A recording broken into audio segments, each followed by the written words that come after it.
तो भाई लोग, आज इंडियन एक्सप्रेस में ये एक आर्टिकल आया हुआ था सी राजा मोहन का।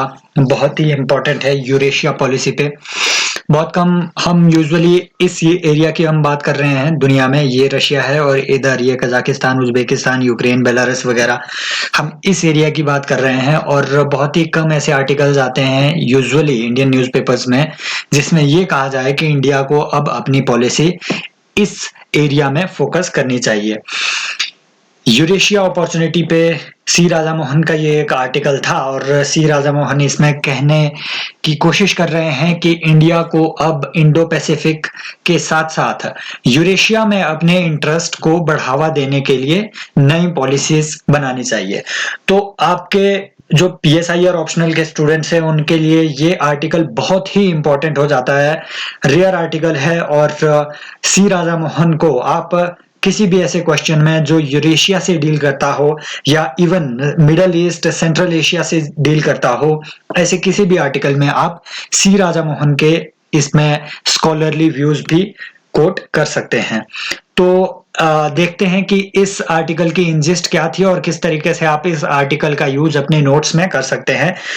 सिंपली अगर आपको क्वेश्चन आए कि यूरेशिया पे इंडिया को एक मोर प्रैग्मेटिक वे में इंडल्ज करने की, वहां पे अपनी इन्वॉल्वमेंट दिखाने की जरूरत है, अगर इस इफेक्ट में इस तरीके से आपसे कोई क्वेश्चन पूछा जाए ऑप्शनल में, तो आप इसमें सिंपली सी राजा मोहन की ये बात इसमें कोट कर सकते हो, जिसमें आप कह सकते हैं कि like Indo Pacific, Eurasia presents another opportunity for India to enhance its diplomatic spectrum.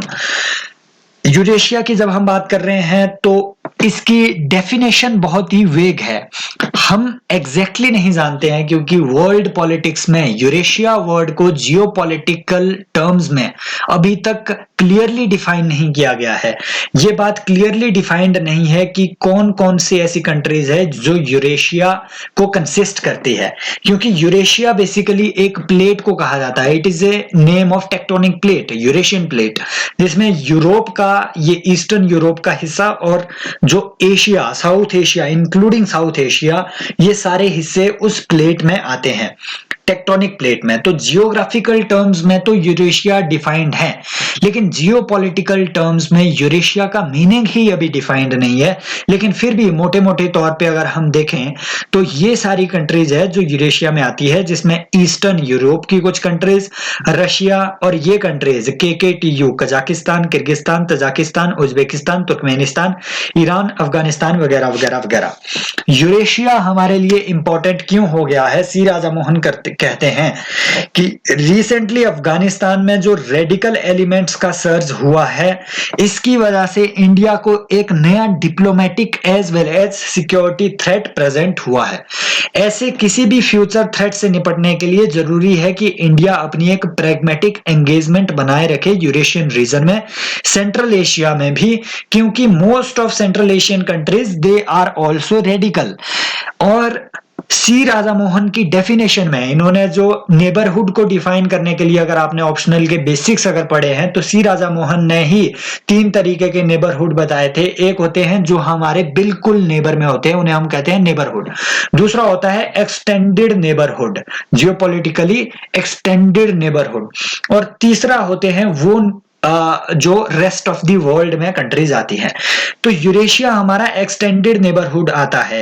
It is not our immediate neighbour because India के जियोग्राफिकली, इंडिया के बॉर्डर्स यूरेशिया से शेयर नहीं होते हैं, लेकिन it is our extended neighbourhood, हमारे neighbour के neighbour, it is our extended neighbourhood.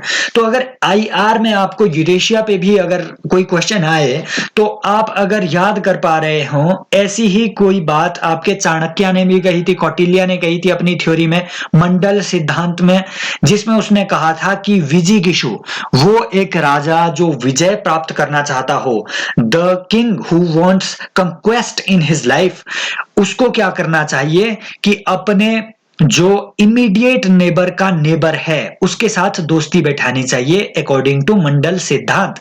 क्यों? क्योंकि neighbour can turn out to be your your enemy at any time. तो नेबरहुड में आपके कभी भी इंस्टेबिलिटी क्रिएट हो सकती है, उससे निपटने के लिए आपको अपने नेबर की जरूरत पड़ेगी, जो आपके एक्सटेंडेड नेबरहुड होंगे सी राधा मोहन की डेफिनेशन में। तो इसलिए हमारे लिए यूरेशिया बहुत इंपॉर्टेंट हो जाता है। अगर आपको टर्म को डिस्क्राइब करना है और इसकी सिग्निफिकेंस को डिस्क्राइब करना है, तो आप इसमें कौटिल्य और सी राधा मोहन की ये डेफिनेशन, एक्सटेंडेड नेबरहुड की डेफिनेशन आप इसमें कोट कर सकते हैं। तो सी राधा मोहन क्या लिखते हैं बेसिकली इस आर्टिकल में? राधा मोहन कहते हैं कि जो इंडिया की इंडो पैसिफिक स्ट्रेटजी थी ये काफी फ्रूटफुल रही हुई है। ठीक है, सही बात है। क्यों? क्योंकि बड़ी सारी कंट्रीज थी इंक्लूडिंग रशिया, जो पसंद ही नहीं करती थी इंडो पैसिफिक कहलाना इस रीजन को। इंडो पैसिफिक आज जिस रीजन को कहते हैं, रशिया चाइना पसंद ही नहीं करती थी इंडो पैसिफिक कहलाना इसको। क्यों? क्योंकि इनके अनुसार ये एशिया पैसिफिक कहलाया जाना चाहिए इंडो पैसिफिक के बजाय। इंडो पैसिफिक से इंडिया सेंट्रिक अप्रोच नजर आती है। इसी बात से आपके दोनों Russia as well as China, despite the fact कि Russia is our friendly country to some extent, फिर भी रशिया और चाइना दोनों नहीं चाहती थी कि इंडो पैसिफिक को इंडो पैसिफिक बोला जाए। ये टर्म्स की लड़ाई थी।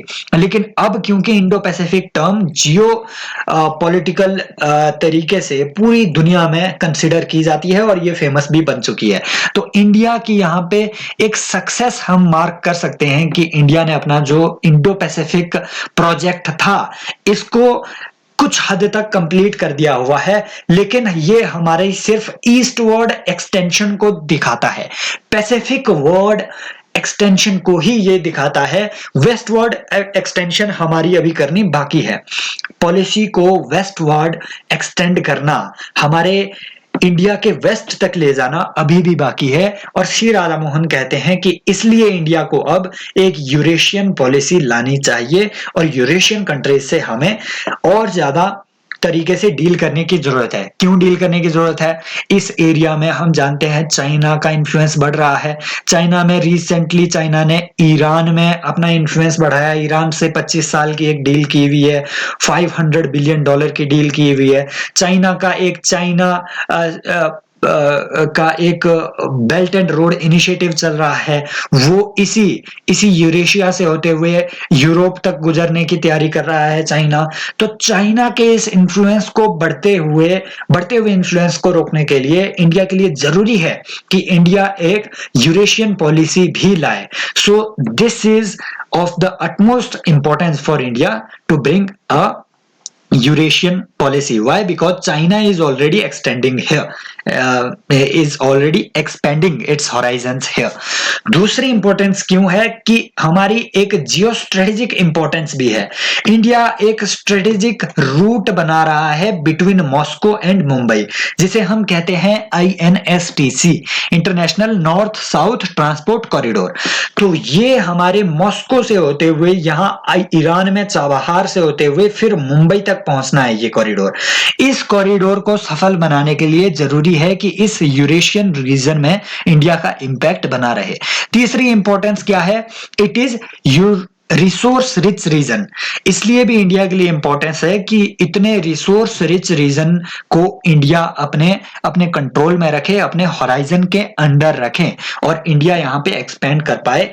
इसलिए भी जरूरी है इंडिया के लिए कि we should form a Eurasian strategy, a Eurasian policy. और चौथी बात जो इंपॉर्टेंट है कि Eurasia is becoming a new breeding ground of radicalism and terrorism and new disputes are originating here. क्यों? हमने अभी देखा नागोर्नो काराबाग का डिस्प्यूट इस एरिया में यहां था। अगर आप एक सेकंड मुझे थोड़ा क्लीन अप करने दो, या ये दूसरा पेन यूज करता हूं। ये जो हम यहाँ पे नागोर्नो काराबाग का डिस्प्यूट इस एरिया में यहाँ पे था, आर्मेनिया और अजरबैजान के बीच। रिसेंटली यहाँ यूक्रेन और रशिया के बीच भी डिस्प्यूट्स चले हुए हैं। क्रीमिया के एनेक्सेशन को लेकर के, और अब यहाँ पे अफगानिस्तान में नए डिस्प्यूट्स खड़े हो गए हैं। और हमेशा कंट्री के डेवलपमेंट के लिए जरूरी है कि उसका नेबरहुड और एक्सटेंडेड नेबरहुड पीसफुल स्टेट में रहे। अगर इंडिया यहाँ पे पॉजिटिवली इंटरवीन करता रहेगा, इट मींस इंडिया के डिप्लोमेटिक ग्राउंड्स यहाँ पे मजबूत होंगे और India can ensure its presence in the peace making and peace building process in Eurasia.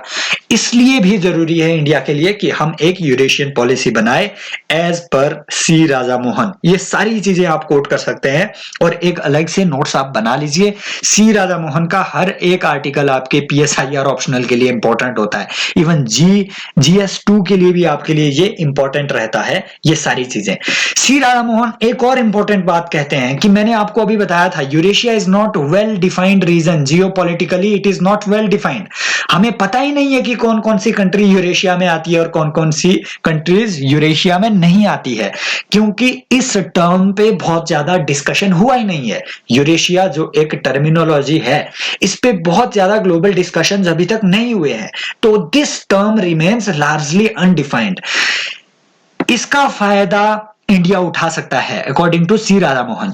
क्यों? क्योंकि इंडिया एक जब अपनी यूरेशियन पॉलिसी जारी करेगी, ये कितनी बड़ी कंट्री और उसमें ऊपर टाइटल्ड होगा यूरेशिया, इट मींस इंडिया अपनी नई डेफिनेशन, एक फ्रेश डेफिनेशन एस्टेब्लिश कर सकता है according to its own comfort, और उन सभी कंट्रीज को इसमें इंक्लूड कर सकता है जो कि इंडिया चाहता है, जिनके साथ इंडिया के अच्छे रिलेशंस हो। इस पॉलिसी में उन सभी कंट्रीज को इंडिया इंक्लूड कर सकता है जिनके साथ इंडिया चाहे कि अच्छे रिलेशंस हो। तो ये एक फ्रीडम ऑफ डेफिनेशन यहां पे इस टाइम अवेलेबल है। Why? Because Eurasia term remains largely undefined. ये भी एक अपॉर्चुनिटी इंडिया के लिए है कि इस तरीके के, जैसे इंडो पैसिफिक का एक जियोपॉलिटिकल कंस्ट्रक्ट इंडिया ने खड़ा किया, ये एक जो डिस्कोर्स था इंडो पैसिफिक का, ये इंडिया ने ही क्रिएट किया, फोरफ्रंट पे इंडिया था। ऐसे ही यूरेशिया का जियोपॉलिटिकल डिस्कोर्स क्रिएट करने के लिए इंडिया फोरफ्रंट में आ सकता है अकॉर्डिंग टू सी राजा मोहन। तो ये सारी बातें सी राधा मोहन ने कही। ये अब मेरा पर्सनल टेक है कि इंडिया को क्या क्या करना चाहिए यूरेशिया में अपनी प्रेजेंस मजबूत करने के लिए। पहली चीज, यूरोपियन यूनियन और रशिया, ये दोनों इंपॉर्टेंट फैक्टर्स है। रशिया यहाँ ईस्ट में और EU वेस्ट में है, दोनों बड़ी पावर्स हैं और इन दोनों के साथ इंडिया को और ज्यादा इन्वॉल्व होना चाहिए with regards to Eurasian security. दूसरा, CSTO कंट्रीज, जो कि आपकी ये सारी कंट्रीज आती है, एक ट्रीटी है सेंट्रल एशिया में रशिया के द्वारा लीड की गई एक CSTO नाम की ट्रीटी है, जो कि एक डिफेंस ट्रीटी है बिटवीन रशिया और 7 अदर कंट्रीज इसमें आती है। उसमें ये Kazakhstan, Kyrgyzstan, Tajikistan, I think Uzbekistan उसमें नहीं आता है, तुर्कमेनिस्तान उसमें आता है, फिर यहां से अर्मेनिया इसमें आता है। ऐसी 5-6 कंट्रीज हैं और बेलारूस इसमें आता है, जिनकी ये एक ऑर्गेनाइजेशन है CSTO करके ऑर्गेनाइजेशन। इंपॉर्टेंट है क्योंकि काफी टाइम से ये एरिया न्यूज में चल रहा है, इसलिए CSTO ऑर्गेनाइजेशन को एक बार अच्छे से जान लेना। मिन्स्क ग्रुप को भी एक बार जान लेना, क्योंकि जब नागोर्नो कराबाख का डिस्प्यूट चला था इस एरिया में अर्मेनिया और अजरबैजान के बीच, तो उस टाइम भी ये न्यूज में था मिन्स्क ग्रुप और CSTO कंट्री। और SCO शंघाई कोऑपरेशन ऑर्गेनाइजेशन, जिसमें कि अब 9 मेंबर्स है, पहले 8 मेंबर्स थे, अब इसमें ईरान को भी इंक्लूड कर दिया गया है। तो SCO और CSTO के साथ इंडिया को और ज्यादा एंगेज होना चाहिए बेटर तरीके से, और टेररिज्म को कॉम्बैट करने के लिए SCO का जो अपना एक फ्रेमवर्क है, जिसे हम रेट्स फ्रेमवर्क कहते हैं, a framework to combat terrorism in the region, तो इसको शायद रीजनल टेररिज्म इस तरीके का इसको कहते हैं, रेड्स फ्रेमवर्क इसे कहा जाता है। तो उस रेड्स फ्रेमवर्क के तहत SCO को के साथ इंडिया को और ज्यादा इन्वॉल्व होने की जरूरत है। तीसरा, चाइना के इकोनॉमिक इन्वेजन को काउंटर करने की जरूरत है। चाइना जो बहुत ही इनएफिशिएंट तरीके से मतलब जो लोन छोटी कंट्रीज को प्रोवाइड कर रहा है ऐसे प्रोजेक्ट्स में जो कि इकोनॉमिकली जो कि फाइनेंशियली अनवायबल है, और चाइना जानता है कि small countries cannot pay those loans back to the China, और इस तरीके से लैंड ग्रैबिंग का एक तरीका चाइना ने इसको अख्तियार कर लिया हुआ है। इसको टैकल करना भी इंडिया के लिए जरूरी है, और इस तरीके से एक फाइनेंशियल मैकेनिज्म डेवलप किया जाना चाहिए यूरेशिया के डेवलपमेंट के लिए। इंडिया के द्वारा उस फाइनेंशियल मैकेनिज्म को लीड किया जाना चाहिए। चौथा, high impact community development projects, जो कि इंडिया कई सारी कंट्रीज में आज कर चला रहा है, अफगानिस्तान में भी चलाता था, अभी इंडिया श्रीलंका और मालदीव्स में भी India high impact community development project चला रहा है। कई सारी अफ्रीकन कंट्रीज में भी इंडिया पीस कीपिंग फोर्सेस के साथ साथ इस तरीके के प्रोजेक्ट्स चला रहा है। तो ऐसे छोटे छोटे ऐसे प्रोजेक्ट्स चलाने चाहिए, जैसे हेल्थ हो गया, आपकी एजुकेशन हो गया, इंफ्रास्ट्रक्चर हो गया, ऐसी चीजों में इंडिया को अपने प्रोजेक्ट्स चलाने चाहिए जिसमें कि इन्वेस्टमेंट कम हो लेकिन उसका कम्युनिटी में इंपैक्ट और ज्यादा हो। ऐसे प्रोजेक्ट्स इंडिया को चलाने चाहिए ताकि एक गुडविल जेस्चर शो किया जा सके। और इंडल्ज विद वाइसग्रेड ग्रुप, ये इंपॉर्टेंट ग्रुप है। वाइसग्रेड ग्रुप बेसिकली 4 कंट्रीज का ये एक ग्रुप है, जिसका मैंने यहाँ पे मैप यहाँ लगा के रखा हुआ है। पोलैंड हो गया, स्लोवेनिया हो गया, हंगरी हो गया और चेक रिपब्लिक हो गया। बेसिकली इन्हें वाइसग्रेड ग्रुप कहा जाता है इन 4 कंट्रीज को। चारों कंट्रीज यूरोपियन यूनियन की मेंबर्स है, लेकिन इन चारों को यूरोपियन यूनियन में नेग्लेक्टेड तरीके से देखा जाता है। इनको बहुत ज्यादा नेग्लेक्ट किया जाता है ईयू में, और इनके इंटरेस्ट पे उतना ज्यादा ध्यान नहीं दिया जाता। तो they feel neglected with in the EU, लेकिन इनकी भी मजबूरी है ईयू के साथ बने रहना, क्योंकि financially they are very dependent, economically very interdependent with the EU countries, rest of the EU countries. इनके साथ ऐसा डिस्क्रिमिनेशन वाला व्यवहार इसीलिए होता है क्योंकि बेसिकली पहले ये यूएसएसआर का पार्ट थे, वहां से टूट के ईयू में आए, तो एक आइडियोलॉजिकल डिफरेंस है इन कंट्रीज में, इस वजह से शायद इनको थोड़ा डिस्क्रिमिनेट किया जाता है। इंडिया इसका फायदा ले सकता है, बिल्कुल ले सकता है, और एक अच्छी फ्रेमवर्क, एक अच्छी पॉलिसी इंडिया इस तरीके से तैयार कर सकता है आपके यूरेशिया में। तो ये थे सी राजा मोहन के व्यूज और मेरे पर्सनल व्यूज। आप सी राजा मोहन के व्यूज को वहां कोट कर सकते हो, सी राजा मोहन का नाम, मेरा नाम आपके लिए कोट करना वायबल नहीं है। तो आई होप आपको ये अच्छा लगा होगा ये लेक्चर सीरीज, और पीएसआई और ऑप्शनल के स्टूडेंट्स के लिए ये बहुत बहुत इंपॉर्टेंट है, ना सिर्फ यूरेशिया की नजर से बल्कि इंडिया ईयू के रिलेशंस को हमने कुछ हद तक इसमें कवर किया हुआ है। इंडिया रशिया और इंडिया के सेंट्रल एशियन इंटरेस्ट पे हमने बहुत सारी चीजें इसमें कवर की हुई है। तो ये एक होलिस्टिक जैसा ये एक लेक्चर था, इसमें बहुत सारे प्रीलिम फैक्ट भी आपको बताए गए सीएसटीओ एससीओ के बारे में। तो आई होप ये लेक्चर आपके लिए इंपॉर्टेंट है, इंपॉर्टेंट साबित होगा। और बाकी आप चैनल को सब्सक्राइब कीजिए, आपकी सपोर्ट की हमेशा जरूरत रहेगी। और हमारे टेलीग्राम चैनल को भी आप सब्सक्राइब कीजिए, उसका लिंक आपको वीडियो के डिस्क्रिप्शन में नीचे मिल जाएगा। और मिलते हैं नेक्स्ट लेक्चर में। एक हमारा फ्री कोर्स चल रहा है एथिक्स, इंटीग्रिटी और एप्टीट्यूड पे, तो आप अपने एथिक्स की तैयारियां भी इस फ्री कोर्स से कर सकते हैं। इसी यूट्यूब चैनल में है, आप प्लेलिस्ट में जाकर देख सकते हैं। Thank you.